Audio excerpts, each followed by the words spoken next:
Sounds like we're empty again. Better be close. This is the place. Pull up here.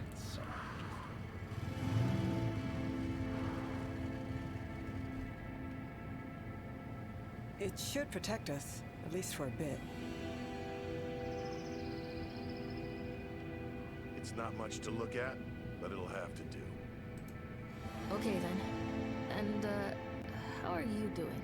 I'm sure I've felt worse, but I don't know when.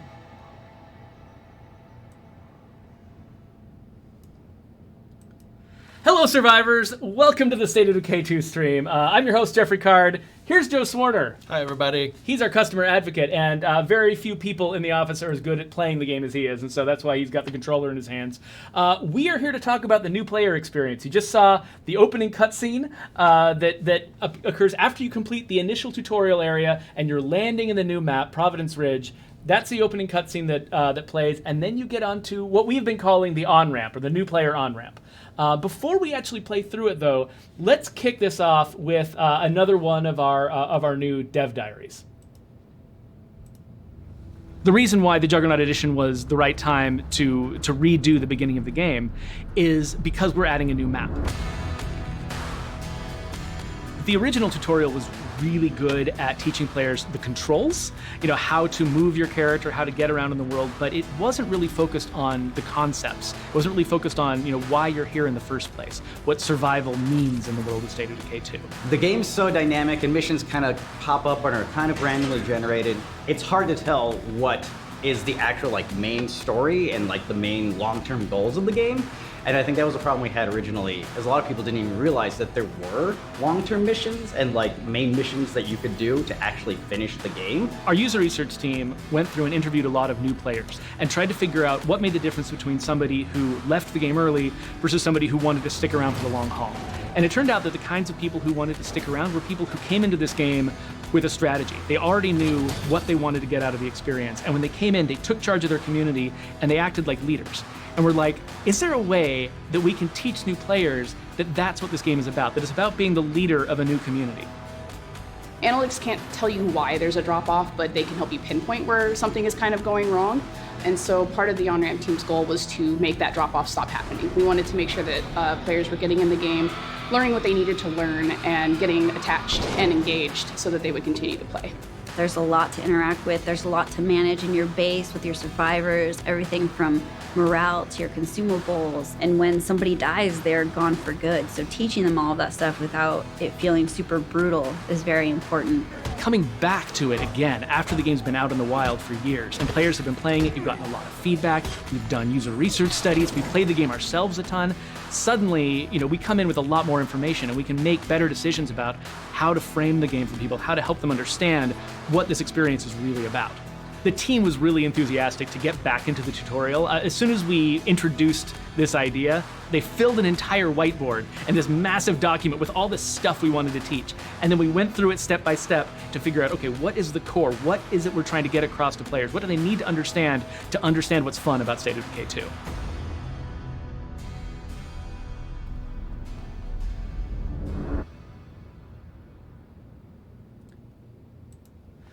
All right, well, that's our new dev diary. I can take these ridiculous headphones off.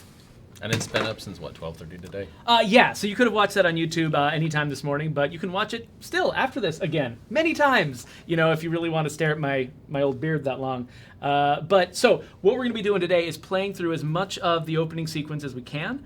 In fact, if you wanted to unpause, we can sort of check things out right now. Okay. So now, as most of the veterans of the game will tell you, you have one character who starts out as plagued, and what we found is that people sometimes had a lot of problems figuring out what to do, and so how to check them into an infirmary, because we were making them go through the base system, the base screen, when they've never looked at the base screen before, and so we basically sort of redid this process of checking somebody in, so you could actually do it to yourself. And so you could actually just walk up to a thing and interact with it and be taught how to follow it, rather than having to open the base screen again. And so you walk up, you interact, do exactly what Geoffrey just said, check yourself in. Now you'll notice you can't choose that person, so we have to go with someone else. Now, I've always loved this character and the voice, so we'll go with Jelly here. I'm turn up our local volume bit so we can actually hear ourselves play. So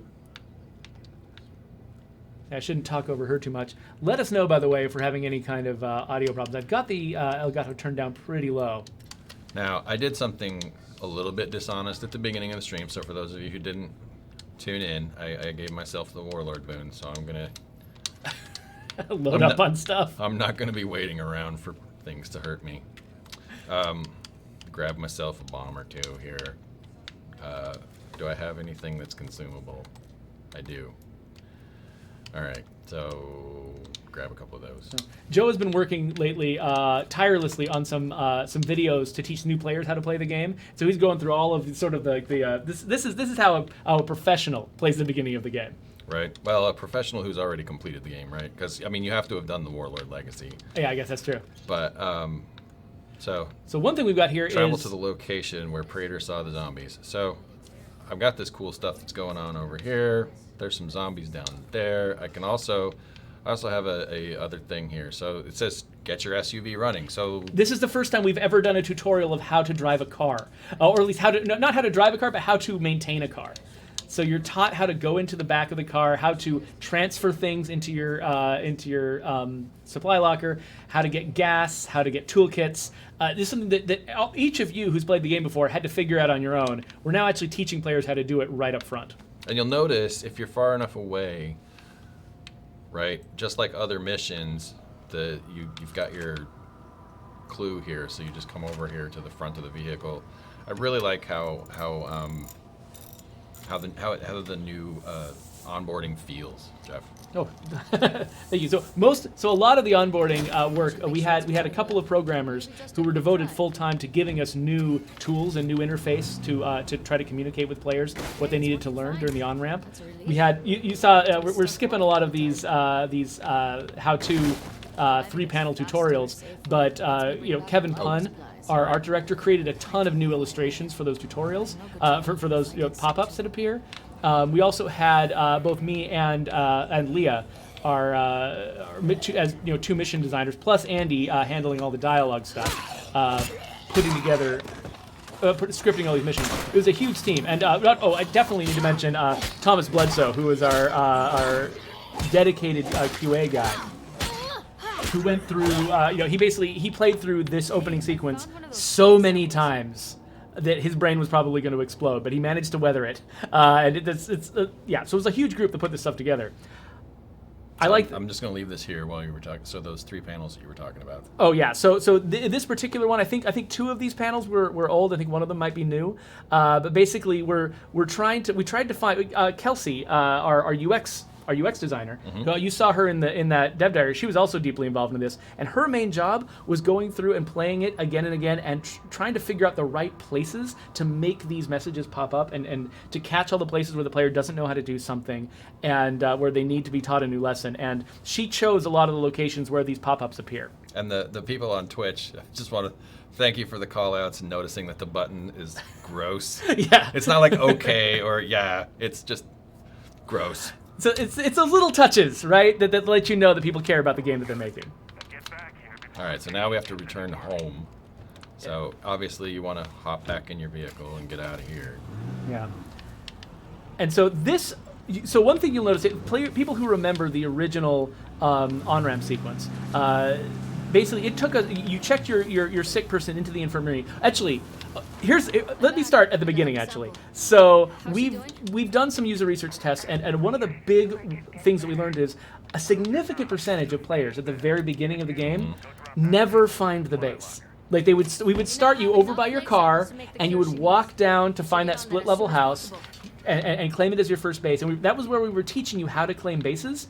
And we thought that was really important, but what we found was a significant number of players just never went there. Never found the base at all, just wandered around for days by themselves. And so we realized that something we definitely had to do, if we were going to do anything, we definitely had to make sure the players started with a base. Don't let them get lost. Let them start in the real game, having the real experience. And then, again, instead of spending many missions getting to the point where you built up your base enough that you can actually cure your companion, the very first mission is curing your companion. So you already have an infirmary, you can already check them in, you just need to go and get a few samples and cure them. And now that is off the table, and now you're here. You know, it's only been how much we've been playing for less than 10 minutes. You've already got your companion up and running again, and now you're here to learn what's next. Well, and going slowly, like that also allows for people who might start in Nightmare to have that same level of, you know, because in Nightmare it's only a 10-minute timer or whatever. That's right. So lots of people in Nightmare were just losing that character just outright because there was no way to get through all the steps of the tutorial in time to get that character healed. By making this town safe for us and anyone else living here. Oh, hey, okay, so here's another thing. We are actually teaching players for the first time how to use the map screen. So instead of, you wait for just a second before you open it again. Instead of just kicking off one mission at a time in sequence and having them all automatically appear in the upper right-hand corner and never teaching you how to choose a mission, instead, right after you cure your companion, we actually pop up 2 missions simultaneously and let you open the map to select one. So have we only had one pop up so far? Or do we have 2 now? I think it was just one person. Oh no, here we go. So now we teach you that you actually have to make choices about what missions to choose. So which one did you pick? Strengthen our base to survive? So this is our builder mission. So we have 4 missions at the very beginning, each of which is hosted by a different leader type. So right now we're going to be, we're talking to our builder member, and we're going to be going out and learning how to scavenge and build things like workshops. So yeah, so we're going to totally agree with them. And it's recommending that you bring a follower with you, which is yet another thing where, we assigned you followers sometimes, but teaching you that that's a thing you can just do whenever you want, that's something new that we realized we needed to teach. Do we really want to take a follower? Or do whatever you want, yeah. I'll see you soon, okay. Promise. Could use you on this. I generally don't use followers, but... So I forget to use followers a lot too, but they're actually, they are incredibly useful. And I think Leah actually scripted some extra stuff to happen in this mission when you have a follower. Can you hit the pause menu real quick? Sure. So one thing you guys might notice is down there's a badge. That badge means nothing. The only reason we put it there is because we wanted players to actually be able to find the how to play menu, which has got every single 3-panel tutorial that pops up in the game. So you can go through and you can read all of this stuff, that you want to. If you missed any of the lessons that happened during the game, if a pop-up happened and you cleared it too fast, which is something we're probably, habitually we've gotten used to doing a lot of, you can come back here and review any of them that you want to, and then say how gross they are. So that's another change we made. Gross. All right. So en route, I should actually go back and look at some of the questions we've been getting. So Jonathan B. asked us, actually before the stream started, is the first tutorial area a full map? So that initial tutorial area that we played during the pre-stream period, the thing at the military base, that is not a full, complete playable map. But now that we're in Providence Ridge, the new Juggernaut map, we are in a full, proper State of Decay map. But we're just in an upper right-hand corner of that map where that has been specifically designed to support this on-ramp experience. So if you are an experienced player, you probably won't spend a lot of time up in this particular area. But if you are a new player, this is actually sort of the perfect place to get your feet wet for the first time. I love when I find something good. So, oh, did you just get your first heavy weapon? Yeah. Nice. That's exciting. We're effectively doing so we had a stream dedicated to heavy weapons, we had a stream dedicated to Providence Ridge, and now we're doing a stream dedicated to the on-ramp, but really, this stream is kind of about everything, because you've got a heavy weapon, we're in Providence Ridge, and we're playing through the new on-ramp missions. So this first mission is really simple. It just sends you out there to grab materials and use them to take home and build a workshop. So pretty basic stuff for all you folks who've been playing the game long term, but interesting. For new players, these are very important lessons. Get down. Stay down. Where is it? So Beaky 50, I think it's over, around the corner here. In there. I thought. Oh, maybe not. Oh no, of course. Yeah, I think sometimes it's in there. Oh, that's where it is. There. It's in the final spot. Sorry about that. So Beaky 58 had a question. How are you handling the new map when we exit a map? Will it be in a list? Will we be adding a third exit to each map? So, in truth, each of our maps actually has it already has 3 exits. Every map has 3 exits. So if we had kept the old system where you just each you asked for map exits and then it would pop up an icon at each exit and you could choose which map you wanted to go to, we would have enough capacity to support all of our maps. But, and I'm going to cough right now. We actually changed that system because we've got this fancy menu that lets you choose which map you want to go to. That now basically all of the exits are the same. So you ask to travel to a new map, we pop up icons on all the exits, but you can go to any exit you want, and then you choose which map you want to go to once you arrive at the exit. So players who've already been playing the game, which I assume is most of the people in this audience, when you get the Juggernaut update, you can take any of your existing communities. You can go to your command center and ask for new maps, and then it'll pop up icons. You can leave in a car and you can travel to Providence Ridge, and you'll probably start in this base because this is the starter base for Providence Ridge. But you can if you've got a bunch of influence and a bunch of people, you can leave as soon as you want it and try out any of the other bases. The thing that we love about this base, and I think we mentioned this on the last stream, is the whole thing is wide open. So instead of the split level house that you had to learn at the very beginning of the earlier version of the on-ramp, where it's got an upstairs and a downstairs, an inside and an outside, and it's really convoluted and hard to figure out the layout, hard to find all the slots and figure out the connection between what's going on the base menu and what's going on in the world. Now you've just got this open space, like 3 slots that you can fill. And that's it. It is just really straightforward in front of you. And in fact, we expect that a lot of players will take their time before they even crack open the base menu for the first time. And instead will probably feel more comfortable walking around and interacting with their facilities in person, which I think for a brand new player is probably more accessible. And then later on, as you become more advanced, the base screen becomes the better place to make a lot of these decisions. Where's that screamer? Oh no! Okay, so this particular mission, this is the sheriff mission where we've been sent out to take out an infestation. So you learn how infestations work. You get a chance to fight one, and with a heavy weapon in tow, it's really an infestation is probably the best place to use what those things are good for.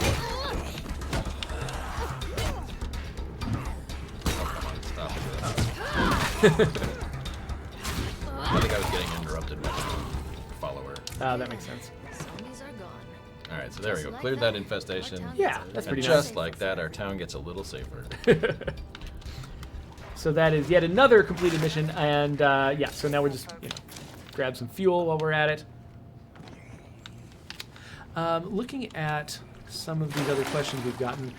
Voodoo Roll wants to know, do you have to play the tutorial to access Providence Ridge? You definitely do not. You can move to Providence Ridge like any other map. You'll still start in that tutorial base, but you'll start with the normal series of missions that you usually have when you, or actually it's not even a series of missions. If you're moving an existing community to the new map. Yeah, it's just moving to the map. It's just moving to a map, and it's really, really straightforward. If you decide to start a new community and come into the new map, again, you don't have to play the tutorial. If you've already played the tutorial, you can skip it and just have this, the sort of pared down start. And actually, the pared down start, when Leah was done working on all of her missions here in the new on-ramp, she went back to that mission and she slimmed that down significantly too. So she cut out a lot of the content that you really didn't need if you're an experienced player starting the game for the second, third, fourth, or millionth time.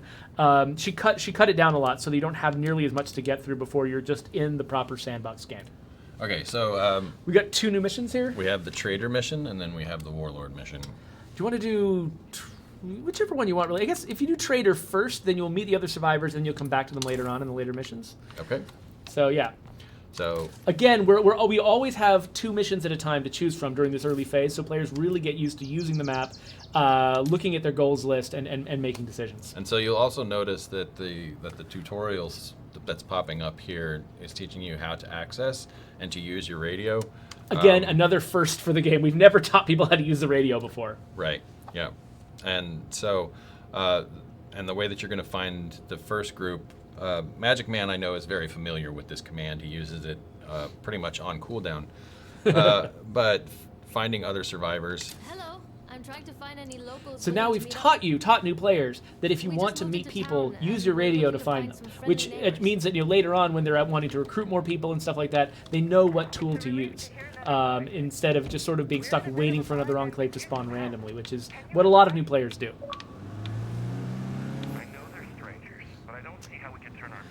So Jericho Swan asks, how different will combat feel with a new update? I've seen mentions of changes to sneak and dodge and heavy melee weapons. So the main change to combat is the fact that you've got this new class of weapons called heavy. And the heavy weapons they're a completely new set of animations. They're much slower, but they can also hit a lot of zombies at once. They're costly to stamina unless you've got the powerhouse skill. Oh, okay, so we've come to meet these new people, but they're already under attack by plague zombies, so... Well, and forgive me if I'm off on this, Geoffrey, but aren't there a lot of like moment-to-moment changes that are going into Juggernaut that have never been released in the game before? Yeah, there's a lot of smaller tweaks. I think one of the big changes was to sneak and dodge. You'll notice that... well, maybe not right this second, but later on, Joe might decide to sneak, and when he does, you'll notice he doesn't have to dodge into the sneak anymore. And that was a thing we added a little while ago as an option for players, but now that we've got a lot of new players coming in with the Juggernaut Edition, especially on Steam, we're actually basically setting up, by default, your control scheme doesn't require you to dodge in order to sneak. So you can like crouch down anytime you want to. There you go. Yeah, just crouch, and you don't have to dodge into that crouch. You can uncrouch without having to dodge. Which you can do that right now if you like remap your keys. If you remap your keys, but that's a road too far for most people. So we've tried to make it a little more intuitive. Yeah. So these guys, they've run out of food. They need your help. Pretty standard, basically giving the player, wetting their whistle for what a lot of their missions with enclaves are going to be in the future. Look how hard you hit those guys with that sledgehammer. Yeah, it's great. Let's see, there's another thing that I want to show the people at homes, simply because, in answer to that question, combat feels a lot different when I play the Juggernaut Edition than on the live version of the game. Yeah. And partially it has to do with this thing. That's going to take me a minute here. Running in circles? I'm running in circles at the moment, but I want you guys to just watch.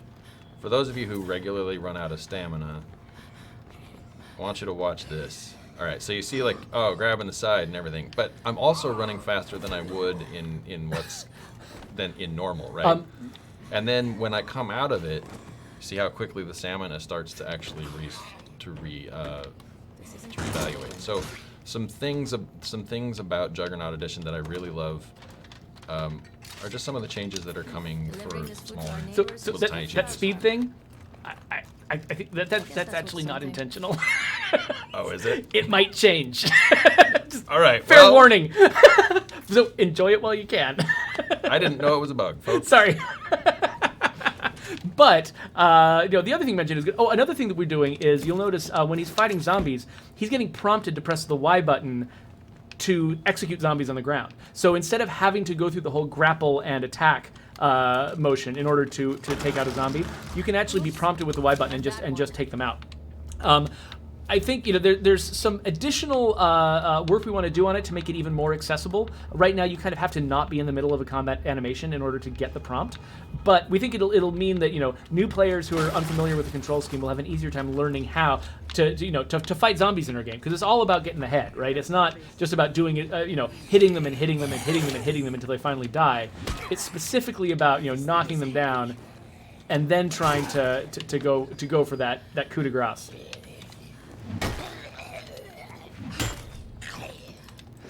So we got another couple of questions. So Wicked Bungle 84 wanted to know if they can skip this new on-ramp, and yes, absolutely. It'll be the normal, either process of moving maps or starting a new game, skipping the tutorial in a map. It's exactly the same in Providence Ridge. We're just showing you the stuff that new players are going to see. Let's see here.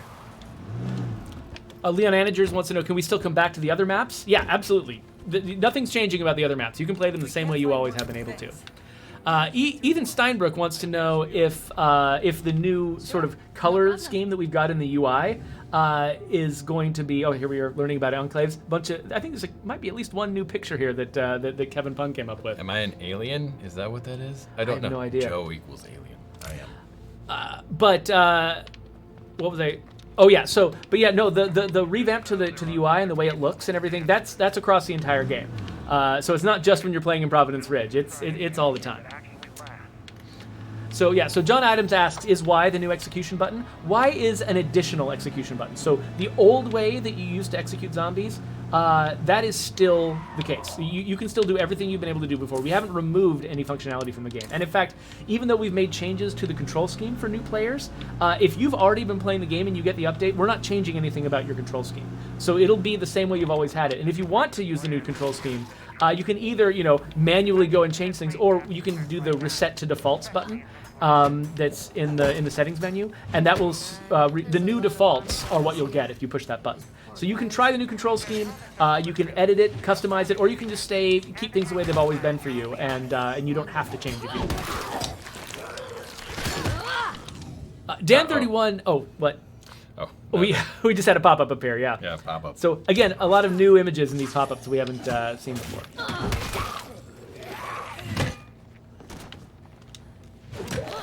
So yeah, Dan31 wants to know: do we have a way to show players how to go multiplayer? We've sort of moved the time where they make the decision about multiplayer. Now it happens after the on-ramp instead of before.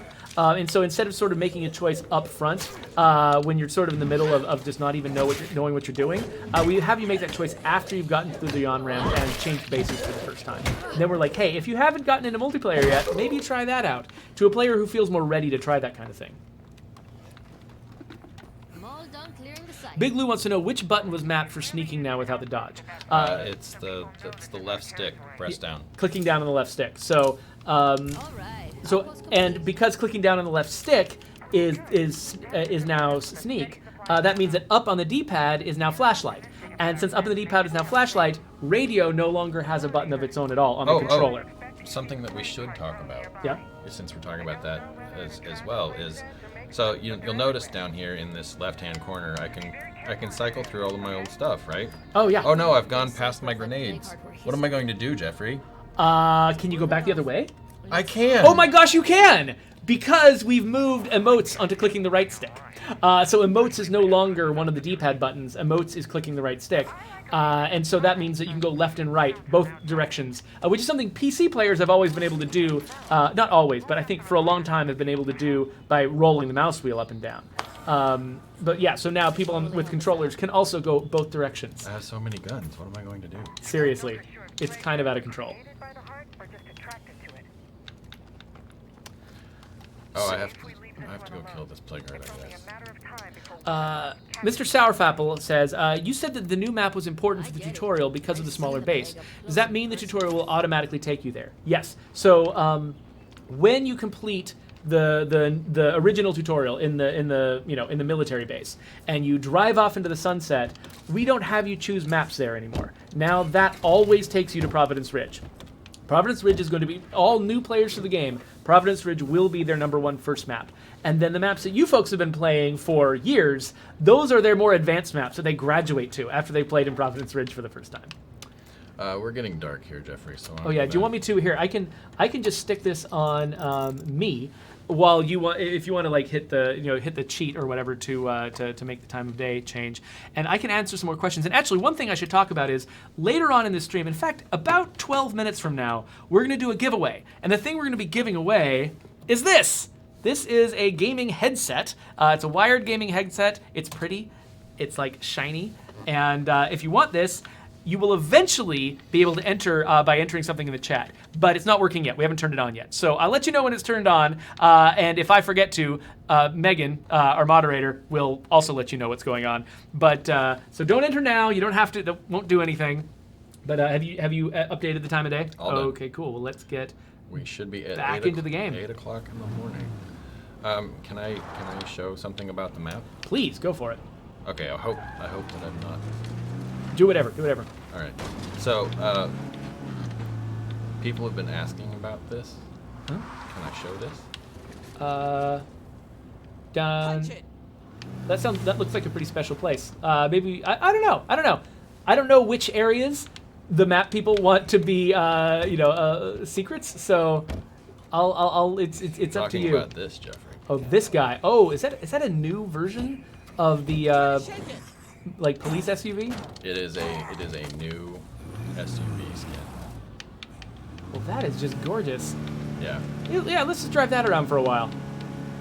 I didn't actually know where they kept that. So so that was definitely a thing that you could show that I didn't even know what was coming. So Anyway, there you so go. it's just, there are a lot of things that I'm really excited about for the Juggernaut Edition. And I'm hoping that everybody else is as excited about it as I am. So Diamine Jeter wants to know, so the new controls are going to take some getting used to. Can we revert back to the old controls? We don't have a button that just switches it back to the old controls, because that would have been a completely new feature, and we just simply didn't have time to do that, unfortunately. But we do still have full key remapping across the board, and we're not automatically switching you to the new controls. So if you're pretty sure that you're going to like that you'd prefer to stay with the old controls, I'd recommend don't try the new controls. Just keep the controls you got. Or if you want to make tiny tweaks, use the key remapping to make tiny tweaks. If you do think that you'll prefer the new controls, go ahead and give them a try. And if there's anything about them you don't like, again, you've got the key remapping feature that works both with the controller and with mouse and keyboard. You can go in there, you can change anything about it that you want. And if you can't figure out exactly what change you want to make, you can go to support.stateofdecay.com and Joe will help you. So there you go. Or at least try. He'll try, yeah. Maybe the thing that you want is not going to technically be possible. I don't know what it is you want. I don't know what you're into, you weirdos. But yeah, so we've got as many resources at your disposal as we can offer.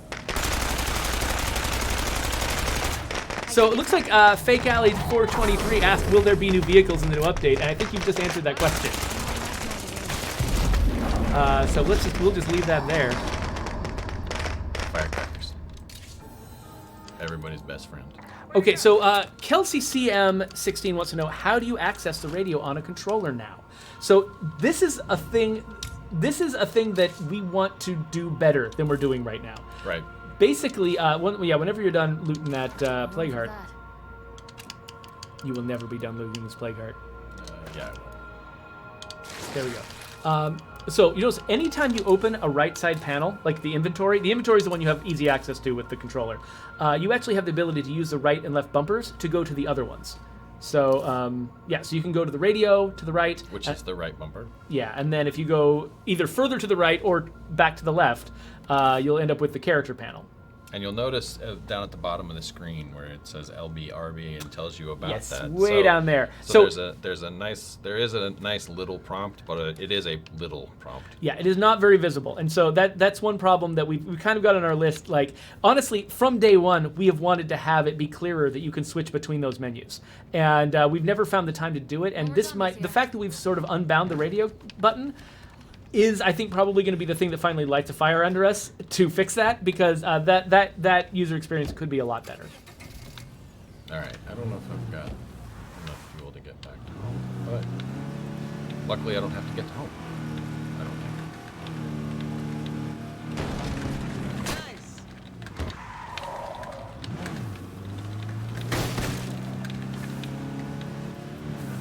All right, so we flip around here. We go tell Tamara that you finally Plague defeated the Heart Plague is Heart. dead. So you guys have had the experience of defeating a Plague Heart as part of the on-ramp. So we haven't really been talking through that too much, because that's a pretty standard thing that you've already seen. But what happens after that is kind of a new development. So now we've completed all four. Oh, I've got new allies apparently. Yeah, no. So after you complete the Plague Heart mission, these guys say basically, that's awesome. I think we should be allies, friends. We should work out how we're going to work together here in the apocalypse. And so they kind of invite themselves to your house. So now you're going to basically, take these folks home. I don't have any gas. So no, are we running home? No. We're good. You're with a professional. Oh, there we go. Okay, I absolutely forgot. Yes, I forgot that we were with a professional. At least as professional as I can make it, right? Yeah. All right. Typed Metal 125 wants to know, will there be new bounties with this update? No, not with this update. So this update, I think we're actually expiring a couple of the categories of bounties, but we're going to be waiting until an update after Juggernaut to sort of to release some new content, some new bounties, and to let new players know that this is a game that's being supported on an ongoing basis. So rather than having it all sort of land at once, we figured we'll hold off until a future update to sort of send that message that this bounty system is something that you can keep coming back to again and again. Other towns have it worse. Why Studios 10 wants to know, will we keep our legacy survivors that are in the character pool once Juggernaut launches? Yeah, Juggernaut is non-destructive. In fact, if you wanted to pretend that Juggernaut wasn't there, not play in the new map, not do anything different, you totally could. We're not going to do anything destructive to your game with the arrival of Juggernaut. Well, except for the part where we destroy it. Yeah, except for that, yeah. You know, I forgot about the save game wipe. Yeah, no, there's not a save game wipe. Or at least if there is, it's not on purpose. Yeah, if there is, go to support.stateofdecay.com and talk to Joe. Right. Okay. We will do everything we can to make you feel better. Wait till you hear the bad news they just So told they're gonna me. be talking pretty loud. So I'm gonna be quiet for a second. I think you're underestimating Let's listen to this us. conversation a bit. Okay, cool. Is gonna get us killed out here. How about they join the team then? We could all live here together. Let's ask them what they want to do. We're gonna need more materials, and soon. Okay, so we missed some of the conversation, but basically, you get to decide here whether you want to make these people your allies or recruit them as members of your community. So I'm serious about that offer to join you here. So we're kind of teaching players that those are your options. Well, So and this is brand new, Geoffrey, and I think that this deserves some conversation here too. So when you get an enclave to allied status, it always gives you a benefit, and in this case, they tell you exactly what the benefit is. It's bed and breakfast. So it's not necessarily that it describes it a little bit more, describes what it is, but at least it tells you like there are benefits to having people that are just your allies. You don't have to just recruit them. yeah, exactly.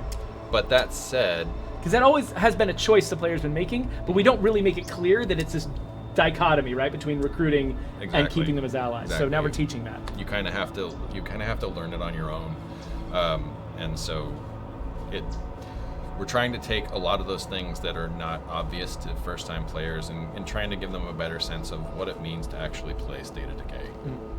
So I think it's much better than it was, and I'm hopeful for where it's going.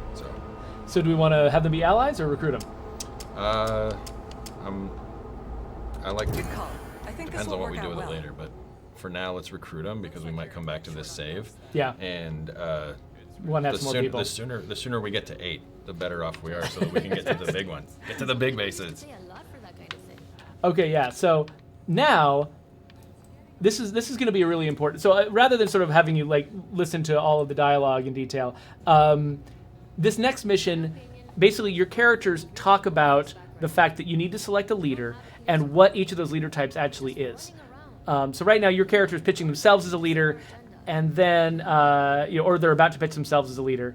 And so we have a whole series of 3-panel tutorials explaining to players this is what having a leader is about. These are the 4 types of leaders. And then as you go through, you can actually talk to each member of your community and hear what kind of leader they want to be and what it means to them to be that kind of leader. You don't have to listen to that entire conversation if you don't want to. But Because you could just skip it. Yeah, you can just skip it, but basically you'll learn what each of these folks wants to do. And so so you just learned about yourself, possibly being a sheriff, and if you look around, you can talk to any of the other. Tamara's the noob, so she doesn't have one, but like anybody who's got a little icon on them. The only way we last is by building trust with other. Then you can skip all conversations. Yeah, There's so you that can skip choice. them all if you want to, or so I mean you can go ahead and do whatever you want there. Your traitor. This would be my Then I have to first find and Savannah wherever she is. just common sense. That's no. Stop. Seems like you really thought about this. Yeah, and so you can get these 3-panel tutorials that pop up to that pop up to tell you in detail what each of like a builder. This is what a builder is. They believe in security and absolute self-reliance. They aspire to provide for a large and prosperous community, and they let you construct these facilities. And so we're not expecting you to remember all of this at once, but that badge on the how to play menu telling you where all of these things are collected, hopefully will let players who are new to the game go through and figure out really plan ahead and figure out what they want to do. All right. So now it introduces, we've got a long-term goal now to promote a leader. And when you select that, so this has always been a part of the game, but now when you select it, it actually pops up in your HUD. We're not ready to do it right now, I don't think, because we don't have anyone up to hero status yet. But it actually says right now, So now our long-term goals can actually be pinned, and you can see, like over there on the top of the screen, what it is you need to do next in order to make progress towards having a leader, which is something that we didn't used to do. Now, one of the easiest ways to gain standing, and one of the things I was talking about in these how-to videos, is to kill plague hearts. Yeah. And I don't know, I'm glad that we started on standard because I kind of want to show this off too. What's that? Another thing that we've done that in standard zones that is not true in others, you'll notice all of the plague hearts are marked on the map. That's right. As soon as you go after you basically defeat your first plague heart, we reveal the locations of every plague heart, so you know where they are, and you can sort of see them as like, oh, I know what this is. I've killed one of these before. I know there's more that I can kill, and you have a clearer sense of what you'll be doing throughout the middle of the game than you have had before. Now, it's Nightmare specifically does not do this. So in Nightmare, you still have the radio option to locate them, and you have them hidden, so you have to scout them out. But in Standard and Dread zones, we reveal them to you up front, so you know what you're dealing with.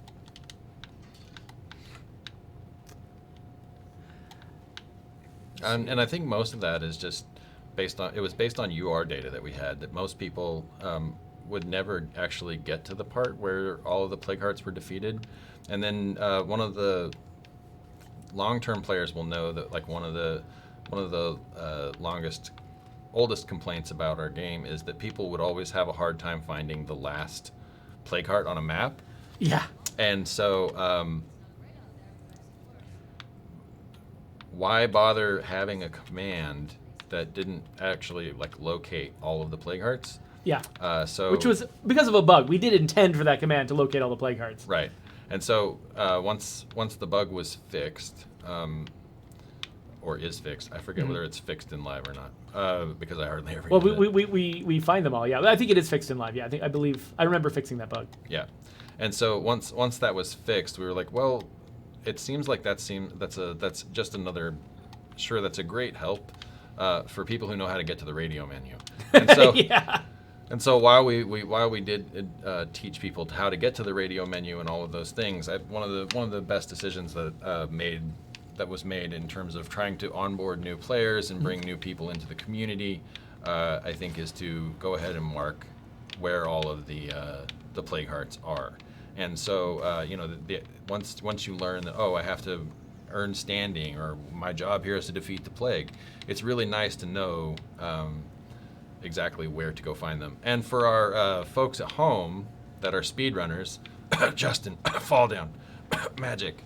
Now you don't actually have to worry about, at least on standard, where your plague hearts are. You can just run straight to them. So good luck, guys. That should take like 10 minutes off your time. Okay, so we are actually, I'm assuming that this might, because we're past 3:40, I'm assuming that Megan might have already kicked this in the chat. But just in case you didn't notice, if you want to win some headphones, hitting !enter in the chat is a good way to do that. And so somebody from one of the channels that's watching us will win these. And so you've got about 5 minutes to do it. At 3:45, we'll cut it off, and then we'll pick a winner. And so I just wanted to let you know that was going on. So thank you all for sticking around this long, so you can get to the point where we were actually going to be doing our giveaway. And we're glad to have you all around. Beaky58 asks, why not show show the nighttime lighting on the map? So we are going to do our next streams. We focus a lot on the graphical improvements, which includes the lighting changes on all of the maps. So we'll be figuring out a way to share some of those changes with you folks next stream. Did you guys see that professional driving? Yeah, that was really good. Yeah, landing on your feet like that was amazing. It's like monster truck Sunday level stuff. All right, here we go. Oh, so Teratai wants to know, is the fact that we showed that enclave bonus in the dialogue, is that a change that's going in throughout the entire game, or just in the tutorial, or just in the opening sequence? I think it's just in the opening. It's just the opening sequence, yeah, because basically our dialogue system does not know about the enclave benefits and which enclave benefit was chosen, so we don't have. We would have to restructure a ton of stuff in order to make that work. So we didn't do that, but we at least taught players that that's a thing they should be thinking about. Speaking of bugs, I just wrote a bug on that gun. Oh, sweet. Good to know. Let's see here. So Purple Green asks, are traders' inventories being boosted for the influence cap increase? So we should clarify, we're raising the cap on prestige. we're raising the cap on the currency that you earn through Daybreak, and that you're going to be earning if you bought any of our past DLC packs for the Ultimate Edition as sort of a thank you gift from us. So we raised the Prestige cap. We did not raise the Influence cap. The Influence cap is exactly where it is. And so basically, the stuff that you can buy with Prestige was already very expensive, and so we didn't need to expand that at all for the raised cap. Especially the recruits, they cost nearly 3,000 Prestige. So nothing about the traders changed for that. Oh, Jazzy Noop. When we were talking about choosing a leader, especially prompting players to choose a leader early on, he asked, but you can demote leaders, right? And yes. Yes. So that was a change we added several updates ago. So now you can demote leaders, so it's not a one and done, one-time decision that the only way out is death. There are other ways out that are much more humane. Grabbing some. So just in case there are, let's see here. Okay, just in case there are any folks who maybe didn't get proper feedback from entering the giveaway. Remember that !enter. You can do it as many times as you want to. You'll only get entered once. But in case if you're worried at all that maybe you didn't get the right feedback for having done it. Go ahead and do it. Do it again if you need to. But we want folks to have a fair shot at this sucker. All right, one hero currently available to promote, so we'll go ahead and finish that off. All right, that sounds good.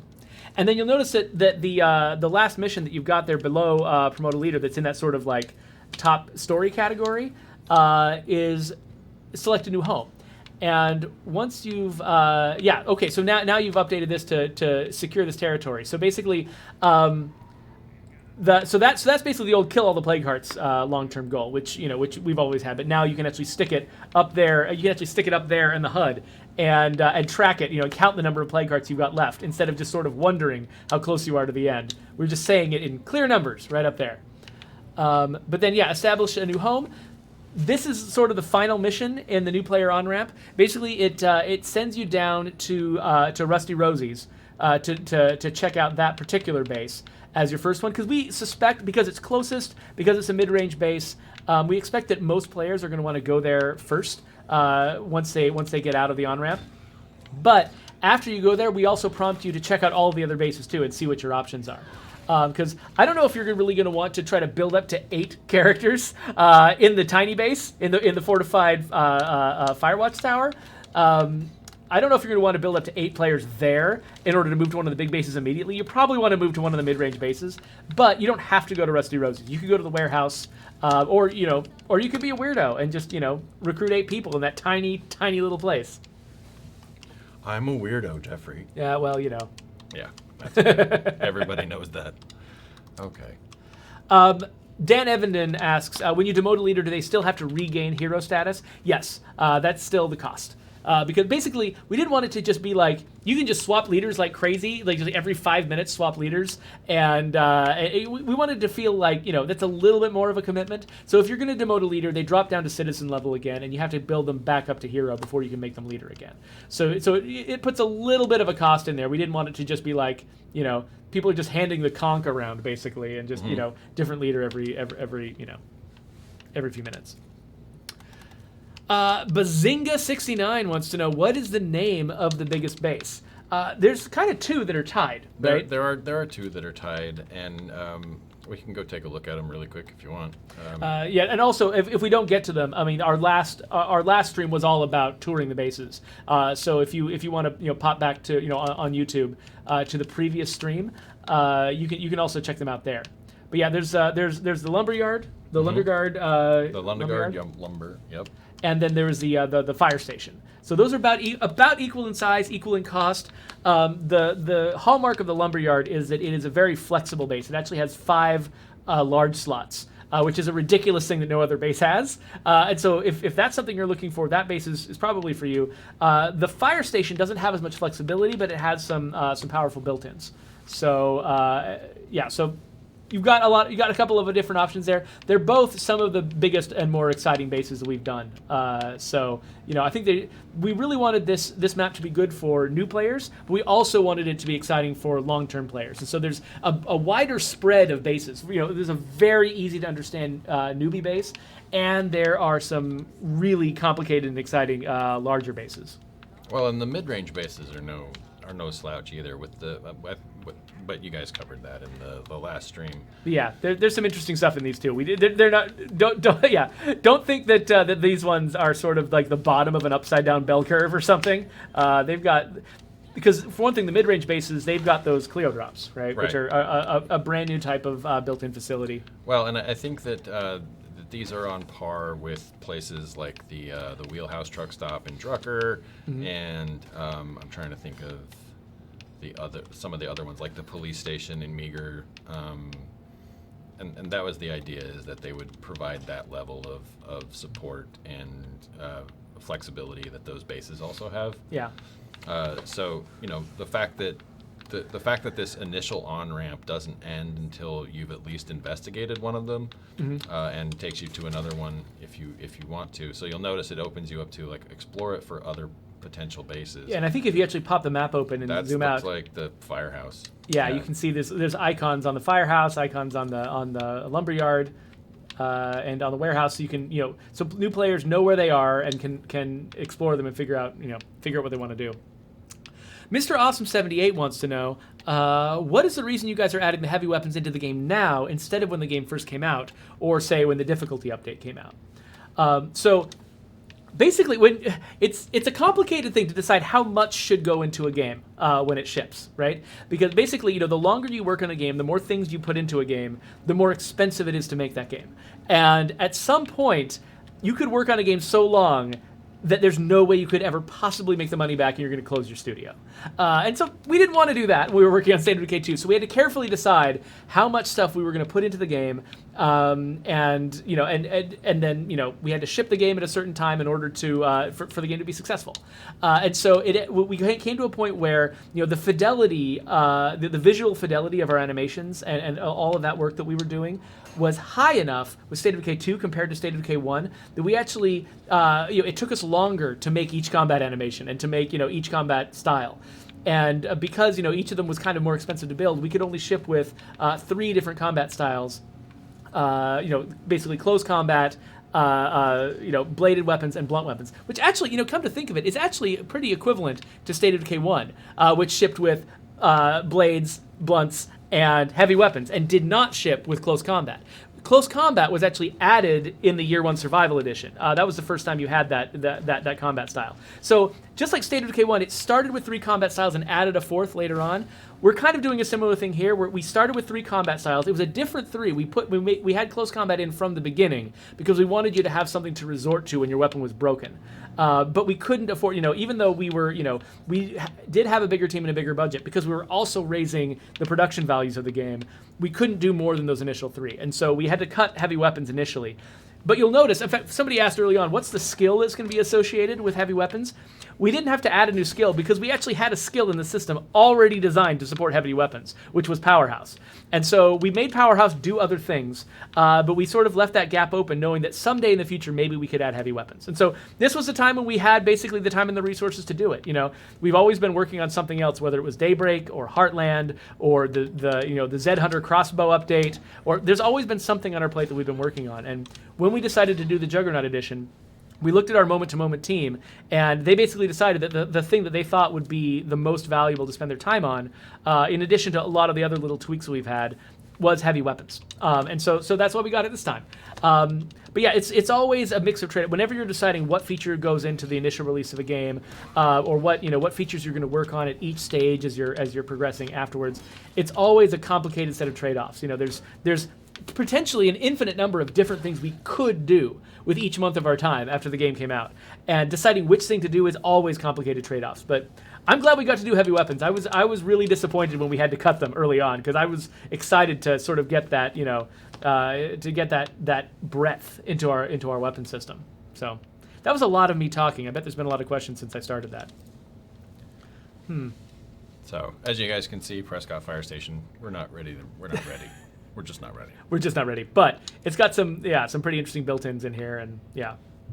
And again, if you want all the details on that, we claimed every single base in the last stream, and we looked through their base screens, and you can totally check that stuff out. So Timmy 2345 asks, how can I turn off this feature if I'm not a new player? So I'm not sure what he means by this feature. I imagine he means this mission arc that's training people. So if you've already played through the tutorial one time, the first time you played through the game, you were probably required to. If you've played through it one time, you never have to play through it again. And so anytime you are starting a new game, if you select skip the tutorial, that means you'll skip not only that opening sequence at the military base, you will also skip this mission sequence. And instead, you'll get the much more pared down missions, missions that start the game, mission sequence that starts the game. You get the much more pared down version. So, let's see. Oh, looks like we've got a winner.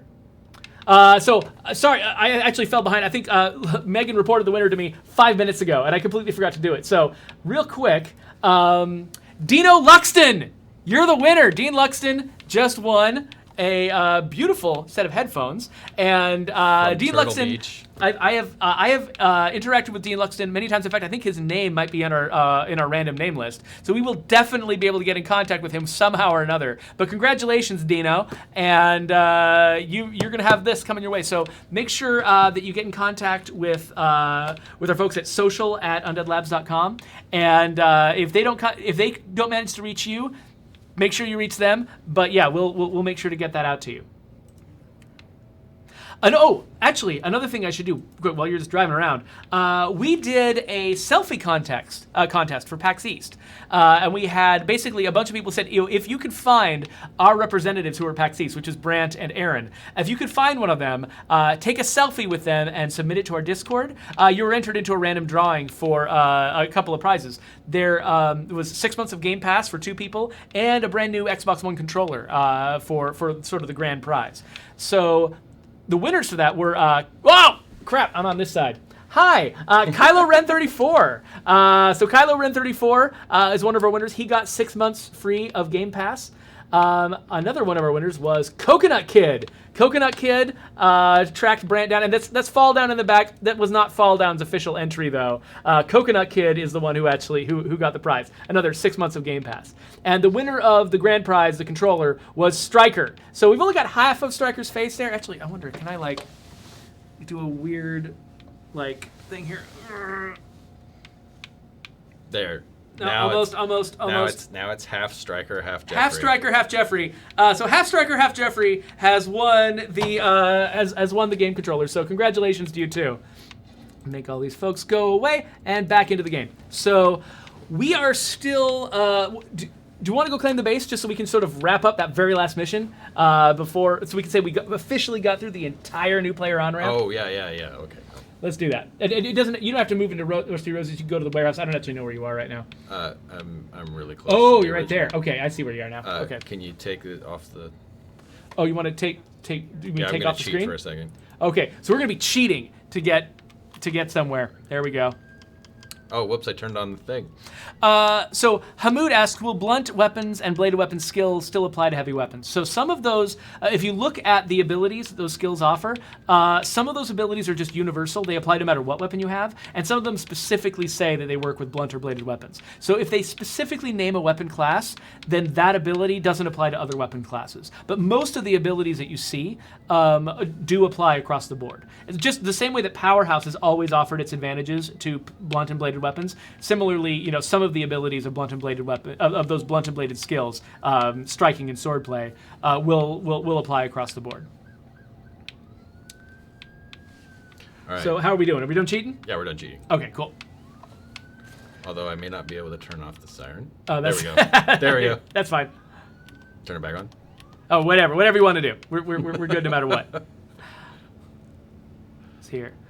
So John's Adventures wants to know, if I move into this map with my already existing community, will the cutscenes play as well as the new missions? No. So if you move maps, you don't get this new sequence. This new sequence is specifically for new players who are coming off the tutorial, and it kind of builds on the tutorial's story a little bit in a way that would be nonsensical if you've got a community that's already been surviving for 40 days. So yeah, we don't put you through these new missions if you've just moved maps, but you do arrive in that same base. So you're still in that same base. You're still in that starter area that's got kind of one of everything. So it's you can have a similar experience there, but not the new mission line.